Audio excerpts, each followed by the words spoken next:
بسم اللہ الرحمن الرحیم۔ السلام علیکم۔ کہانی ہب آفیشیل میں خوش آمدید۔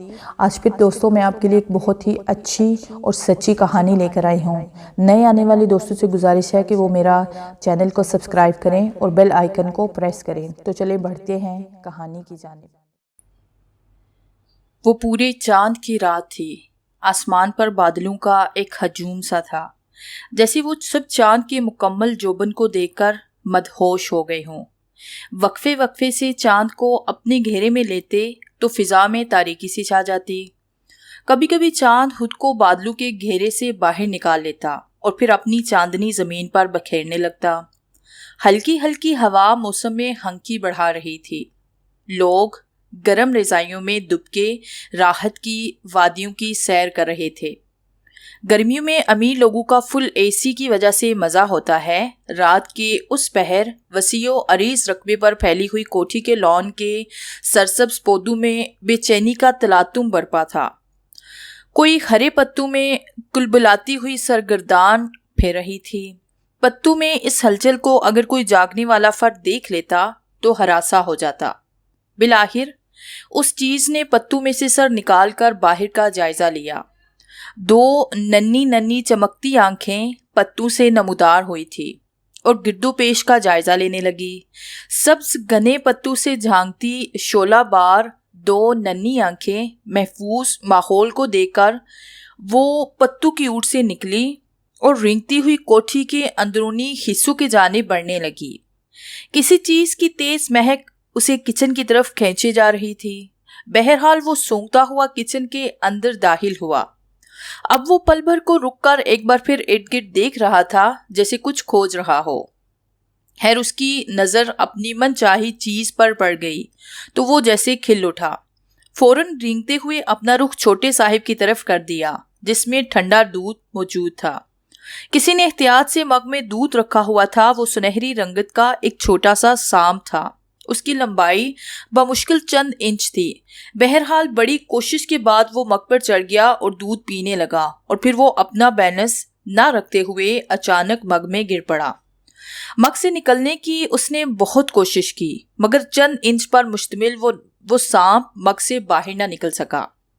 اس شاندار کوٹھی کی پرانی ملازمہ سکینہ کچن میں آئی اور اس نے ادھر ادھر دیکھا اور جٹ اس نے مگ اٹھا کر گھبراتے ہوئے ایک ہی سانس میں سارا دودھ پی لیا۔ کچن میں اس وقت اندھیرے کا راز تھا۔ سکینہ کا یہ روز کا معمول تھا کہ سب کے دودھ پینے کے بعد اپنے لیے وہ ضرور دودھ بچا لیتی تھی اور کام کاج سے فراغت کے بعد گھر جاتے ہوئے دودھ پیتی تھی۔ دودھ پینے کے بعد وہ کچن سے نکلی اور اپنے سرونٹ کوارٹر کی طرف حرامہ حرامہ بڑھ رہی تھی۔ کمرے میں جا کر چارپائی پر لمبی تان کر سو گئی۔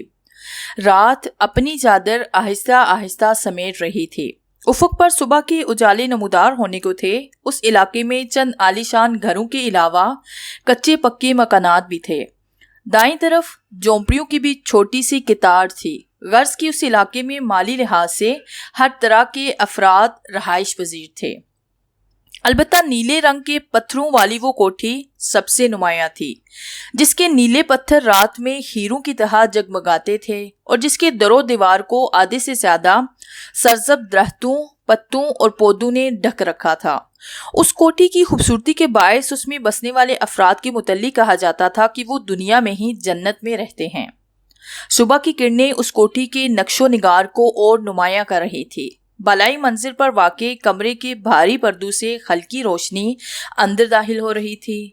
گلابی رنگ کے نرم محملی کمبل سے دو سفید بازو باہر نکلے اور بھرپور انگرائی لی۔ سفید داغ سڈول بازو کو چاندی کا ہلکا سا جگمگاتا بریسلیٹ اسے اور بھی حسین بنا رہا تھا۔ نرم کمبل میں لیٹی اس حسین نازنین کو دیکھنے کے لیے کسی کا بھی دل بےتاب ہو سکتا تھا۔ پھر ان خوبصورت ہاتھوں نے اپنے چہرے سے ہولے ہولے کمبل کو کھسکانا شروع کر دیا۔ سفید چہرے پر بکھری ہوئی سیاہ زلفوں کی چند لٹیں بادلوں میں چھپے ہوئے چاند کی مثال لگ رہی تھی۔ مندی مندی آنکھوں سے اس حسینہ نے وال کراک پر نظر ڈالی تو ایک جھٹکے سے اٹھ بیٹھی۔ آج تو اس کے کالج کا پہلا دن تھا اور وہ اتنی دیر تک سوئی رہی تھی۔ عدنان لالا، آپ نے مجھے جگایا کیوں نہیں؟ میں آج کالج سے لیٹ ہو گئی ہوں۔ ناشتے کی میز پر عدنان کی چھوٹی بہن صبا شکوہ کر رہی تھی۔ میں تو خود رات بہت لیٹ سویا تھا، احتشام بھائی کا فون آیا تھا، بس ان سے گپ شپ لگاتا رہا۔ عدنان نے اورنج جوس کا گلاس اٹھا لیا۔ تو کیا آج تم کالج نہیں جاؤ گی؟ ایسے تو تمہارا امپریشن بڑا ہی بیڈ پڑے گا۔ ان کی والدہ فوراً بول پڑی، چھوڑے امی، آج صبح آپی کو چھٹی کروا لیتے ہیں، کیونکہ کم از کم مجھ سے تو یہ بالکل برداشت نہیں ہوگا کہ میری بہن کو کوئی ڈانٹے۔ حسان بھی اپنی کرسی کھینچ کر بیٹھ چکا تھا۔ ویسے کوئی میری اتنی پیاری بیٹی کو ڈانٹے، یہ برداشت تو مجھ سے بھی نہیں ہوگا، ان کی والدہ نے مسکراتے ہوئے کہا۔ تو بس پھر صبا کو چھٹی کروا لیتے ہیں، کیونکہ لیٹ آنے پر ان کی کھچائی تو پکی ہے۔ عدنان نے دیسی گھی کے پراٹھے کا نوالا توڑ کر منہ میں رکھتے ہوئے بے نیازی سے کہا۔ امی جان زندہ باد۔ صبا اپنی والدہ سے لپٹ گئی، کیونکہ ان کی والدہ کی اجازت کے بغیر تو کچھ بھی نہیں ہو سکتا تھا۔ یہ سکینہ نے آج میرے لیے چائنیز آملیٹ کیوں نہیں بنایا؟ حسان نے حیرت سے میز پر نظر دوڑائی۔ وہ صاحب جی بس ابھی لائی۔ پاس ہی کھڑی ملازمہ سکینہ فوراً کچن کی جانب بڑھ گئی۔ ایسا تو آج تک نہیں ہوا کہ سکینہ اپنا کام بھول جائے، عدنان پرتشویش لہجے میں بولا، کیونکہ سکینہ واقعی بہت ہی ذمہ دار ملازمہ تھی، بس کھانے پینے کے معاملے میں تھوڑا سا ندیدہ پن سب کو کھٹکتا تھا۔ ارے چھوڑے لالا، اس کا اپنا کوئی مسئلہ ہوگا، ہم کیوں اس کی فکر میں ہلکان ہوں؟ عدنان سے کہنے کے بعد صبا نے اپنا رخ والدہ کی طرف موڑا۔ مما آپ مجھے یہ بتائیں کہ میرا 5th کلاس کا فوٹو البم کہاں ہے؟ کیوں بیٹا، اس کی اب کیا ضرورت پڑ گئی آپ کو؟ والدہ محترم ٹشو سے ہاتھ صاف کرتے ہوئے بولی۔ وہ مما اصل میں میری دوست ہے نا چاندنی، اس کا کل شام فون آیا تھا۔ باتوں میں وہ کہہ رہی تھی کہ 5th کلاس کی الوداعی تقریب کے وقت اس نے پنک کلر کا فراک پہن رکھا تھا، جس کے پیچھے بہت بڑے بڑے پر لگے ہوئے تھے، جبکہ میں کہتی ہوں کہ اس نے پینٹ شرٹ پہن رکھی تھی۔ بس اسی بات پر ہماری شرط لگ گئی۔ اس فوٹو البم میں ہماری پارٹی کی تصویریں ہیں، بس اسی لیے دیکھنا چاہ رہی ہوں۔ تفصیل بتاتے ہوئے صبا نے دودھ کا گلاس منہ سے لگا لیا۔ فوٹو البم تو اسٹور روم میں پڑا ہے، بائیں طرف ریک کے آخری خانے میں ہے۔ اچھا عدنان، میری آج ذرا میٹنگ ہے، شاید میں لیٹ ہو جاؤں۔ صبا اور حسان کا خیال رکھنا، اور تم تینوں ہی گھر سے باہر نہیں نکلو گے، رائٹ؟ والدہ محترمہ نے جاتے جاتے حکم صادر کر دیا۔ وہ ایک سوشل ورکر تھی، جبکہ ان کے شوہر بھی شہر کی مشہور شخصیت تھے۔ صبح جا کر رات گئے ان کا گھر آنا ہوتا۔ نیلے پتھروں والی کوٹھی میں رات رہنے والے افراد کی بس یہی زندگی تھی۔ لالا، میں اسٹور سے فوٹو البم لے کر آتی ہوں، آپ سکینہ سے کہہ کر برتن اٹھوا لیجئے۔ صبا کرسی گھسیٹ کر اٹھ کھڑی ہوئی۔ کوریڈور سے ہوتے ہوئے بالائی منظر کی جانب جاتی محرابی سیڑھیوں کے عین نیچے اسٹور واقع تھا، جس کو زیادہ تر لاک لگا رہتا تھا۔ صبا نے چابی لا کر لاکر میں گھمائی اور دروازہ چرچراہٹ کے ساتھ کھلتا چلا گیا۔ اس نے ہاتھ بڑھا کر سوئچ آن کرنے کی کوشش کی تو اچانک اسے یاد آیا کہ بلب تو فیوز ہو چکا ہے، اور پھر بھلا اسٹور میں نیا بلب لگاتا بھی کون ہے؟ صبا نے آگے قدم بڑھائے اور بائیں طرف بڑھنے لگی، جہاں ریک رکھا گیا تھا۔ دیوار پر بنے چھوٹے سے روشن دان سے سورج کی نہایت ہی مدھم روشنی اندر آ رہی تھی۔ وہ جھک کر بیٹھی اور ریک کے آخری خانے سے البم تلاش کرنے لگی۔ چند منٹ بعد ہی اسے البم مل گیا۔ فوٹو البم لے کر وہ اٹھی تو اسے اپنے ارد گرد کچھ سرسراہٹ سی محسوس ہوئی۔ اس نے گرد و پیش میں نگاہ دوڑائی تو بونچکا رہ گئی۔ ریک کے سب سے اوپری حصے کے اوپر 2 بڑی بڑی سرخ آنکھیں اسے گور رہی تھی۔ صبا گھبرا کر دائیں طرف ہٹی تو مزید حیران رہ گئی۔ ان سرخ بڑی بڑی آنکھوں کے ڈیلے صبا کی حرکت کے ساتھ ہی حرکت کر رہے تھے۔ ایک زوردار چیخ اس کے منہ سے نکلی اور وہ بدحاس ہو کر بھاگتی ہوئی اسٹور روم سے نکلی اور بالکل سیدھ کی سمت بھاگتے ہوئے سامنے کی طرف آتے کسی وجود سے ٹکرا گئی، مگر اس سے پہلے کہ وہ گرتی کسی نے اسے اپنے بازو میں تھام لیا۔ اس نے اپنا مسلسل چیخیں مارتا منہ بند کر کے آنکھوں کو کھولا تو سامنے پینٹ شرٹ میں ملبوس تقریباً 60 فٹ کا مالک کھڑا تھا۔ وہ بلا شبہ انتہائی رعبدار شخص لگ رہا تھا۔ صبا نے گھبرا کر اس شخص کی طرف دیکھا اور بغیر کچھ بولے اندر کی طرف بھاگ گئی۔ اس پر وجاہت شخص نے ایک نظر اندر کی جانب بھاگتی صبا پر ڈالی اور دوسری نظر زمین پر گرے اس لال دوپٹے پر ڈالی۔ لمحہ بھر کے توقف کے بعد اس نے آگے بڑھ کر لال رنگ کا ستاروں بھرا آنچل اٹھایا اور صوفے پر رکھ دیا، جیسے وہ اس دوپٹے کو زمین پر گرا دیکھ ہی نہیں سکتا تھا۔ ارے ہشام بھائی، آپ کب آئے؟ ٹی وی لاؤنج سے نکلتے عدنان کی نظر اپنے بڑے بھائی بشیر کے دوست پر پڑی تو سیدھا اسی کی طرف آیا۔ بس عدنان یار، بشیر نے کچھ چیزیں تم لوگوں کے لیے بھیجی ہیں، وہیں دینے آیا ہوں۔ احتشام نامی اس پروجاہت شخص نے کالے رنگ کے 2 بڑے بیگز عدنان کے ہاتھوں میں تھمائے۔ آپ بیٹھے بھائی، اس سکینہ کو چائے کا بول کر جا رہا ہوں، پی کر جائیے گا۔ اصل میں مجھے کچھ ضروری کام نہ ہوتا تو آپ کے ساتھ بیٹھ کر خوب گپ شپ لگاتا۔ عدنان نے مسکراتے ہوئے عذر پیش کیا اور چلا گیا۔ سی گرین کلر کے صوفے پر بیٹھے احتشام کی نظریں بار بار صوفے پر پڑے سرخ رنگ کے دوپٹے پر بھٹک رہی تھی۔ ساتھ ساتھ وہ اپنی امید بھری نظریں اس آس پر بھی ادھر ادھر دوڑا رہا تھا کہ شاید وہ آنکھیں بند کر کے چیخیں مارتی دیوانہ وار بھاگتی لڑکی انہیں دوبارہ نظر آ جائے، مگر چائے کی آخری چسکی بڑھتے تک ان کی نگاہیں متلاشی رہی تھی۔ بلاخر وہ نا امید سے ہو کر اٹھے اور چھوٹے چھوٹے قدم اٹھاتے باہر کی جانب بڑھنے لگے۔ میرا دوپٹہ؟ صبا شیشے کے سامنے کھڑی ہوئی تو اچانک اسے یاد آیا کہ اس کا دوپٹہ تو وہیں گر گیا تھا۔ وہ تیزی سے نکل کر کوریڈور کی طرف آئی جہاں سے احتشام ایک نظر پھر دیکھنے کی چاہ لیے لوٹ گیا تھا۔ بہت درد ہو رہا ہے بی بی جی، 19 سالہ سکینہ پیٹ پر ہاتھ رکھ کے سسک رہی تھی۔ یہ تمہیں ہر 1.5-2 ہفتے بعد ایسا درد کیوں ہو جاتا ہے؟ مما بھی گھر پر نہیں ہیں، پاپا تو آتے ہی رات کو ہیں، اب ہم کیا کریں؟ صبا روحانسی سی ہو گئی۔ مجھ سے کوئی کام نہیں ہوگا بی بی جی، بہت درد ہو رہا ہے۔ سکینہ نڈال سی ہو رہی تھی، اس کے ساتھ ہی اسے ابکائی سی آئی تو وہ منہ پر ہاتھ رکھ کر اندر واش روم کی جانب بھاگی۔ سکینہ، سکینہ، صبا اسے پکارتی رہ گئی۔ جاؤ صبا آپی، اندر جا کر اسے دیکھ لو، کہیں کوئی اور ہی مسئلہ نہ ہو۔ حسان نے بالوں میں ہاتھ پھیرتے ہوئے مینی ہیز انداز میں کہا تو صبا جیسے تپ اٹھی۔ شرم کرو حسان، وہ بہن بھائیوں میں سب سے چھوٹی ہے، ابھی تو اس سے بڑوں کی شادی نہیں ہوئی۔ تم بھی نہ، بس آنے دو مما کو، تمہاری تو خوب شکایت کروں گی۔ حسان کو سرزنش کرتے ہوئے صبا اٹھ کر حسینہ کے پیچھے چلی آئی۔ بی بی جی نہکاہٹ سی ہو رہی تھی، اب تو پیٹ کا درد بھی بالکل ٹھیک ہو گیا ہے۔ سکینہ دوپٹے سے منہ پر آیا پسینہ پوچھتے ہوئے بولی۔ کام وام بعد میں ہوتے رہیں گے سکینہ، پہلے تم میرے ساتھ ڈاکٹر کے پاس چلو۔ یہ پیٹ درد، سر درد بے شک چھوٹے درد ہوتے ہیں، لیکن ان کا چیک اپ بہت ضروری ہوتا ہے، صبا فیصلہ کن لہجے میں بولی اور گیراج میں جا کر گاڑی نکالنے لگی۔